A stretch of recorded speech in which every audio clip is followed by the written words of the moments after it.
الكمية دي كلها بسم الله ما شاء الله من كوبايتين سكر بس، وهي غالية جدا جدا بره. انا مش عارفة ليه بصراحة، مكوناتها سهلة جدا. بصوا القشطة عاملة ازاي، بصوا المطة تحفة، شايفين عاملة ازاي؟ خطيرة. كملوا بقى الفيديو وهتنسوا اللايك والشير. هنا معايا كوبايتين من السكر، دي كوبايتين هنزل عليهم بتلتين من المية، تلتين الكوباية، تلت وتلت يعني فوق النص بحاجة بسيطة. نص كوباية عسل جلوكوز، لو مفيش عسل جلوكوز يبقى هنحط بديله عسل النحل. النص كوباية هيعادلوا حوالي 4 معالق عسل جلوكوز. هرفع العسل معايا على النار ويغلي والسكر يدوب، هسيبه من 3 ل 4 دقايق بالظبط وهطفي عليه. معايا هنا بقى 4 معالق كبار من الجيلاتين ونص كوباية من المية السخنة، اضربهم واسيبهم كده على جنب لحد ما العسل يستوي معايا. هنا معايا بقى صينيه او علبه هنحط فيها، ندهنها زيت ونحط فيها كيس بلاستيك او ورقه زبده ونمسحه برده مسحه زيت خفيفه، ونرش شويه جوز الهند، ده الجوز الهند ده اساسي، وهنحط زبيب. ممكن تستبدلي الزبيب وتحطي مكانه كان قطع صغيره او فواكه مسكره. كده العسل جاهز معايا. هنا بقى الجيلاتين اهو معايا، وهنزل بالعسل معايا خط خفيف كده، وهنضرب بالمضرب الكهربائي.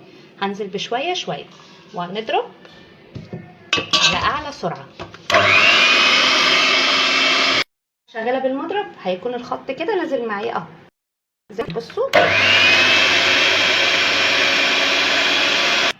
افضل اضرب فيه لحد ما يديني قوام شبه الكريم، القوام التقيل، وهلاقي المضرب معايا بيتقل والقشطه بتلف حوالين المضرب هيغير معايا اهو. هنزل بقى بنص معلقه صغيره من الفانيليا السايله، لو مش موجوده هنحط كيسين من الفانيليا ونكمل بقى ضرب.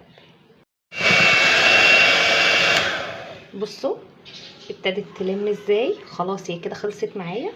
بصوا مادام بتسيب علامه اهي، شايفه اهي، وابتدت تلم معايا في المضرب. انا كده خلاص، وبصوا اللون ما شاء الله وعملت ازاي كده، خلاص هي جاهزه معايا. هنزل بقى على الصينيه،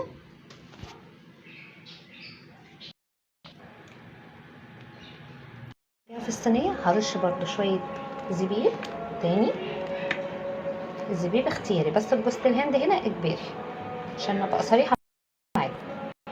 وارش على وشها شويه جوز الهند تاني كده، واسيبها بقى من 3 ل 4 ساعات لحد ما تجمد، وممكن تبات من بالليل للصبح في التلاجة او بره التلاجة، بس يفضل في التلاجة عشان الجو حر.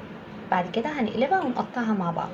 كل حاجه بنستخدمها يكون فيها زيت علشان خاطر ما تلزقش معايا. وهي بعد ما قعدت فتره واتمسكت معايا كويس قوي بتطلع معانا بكل سهوله.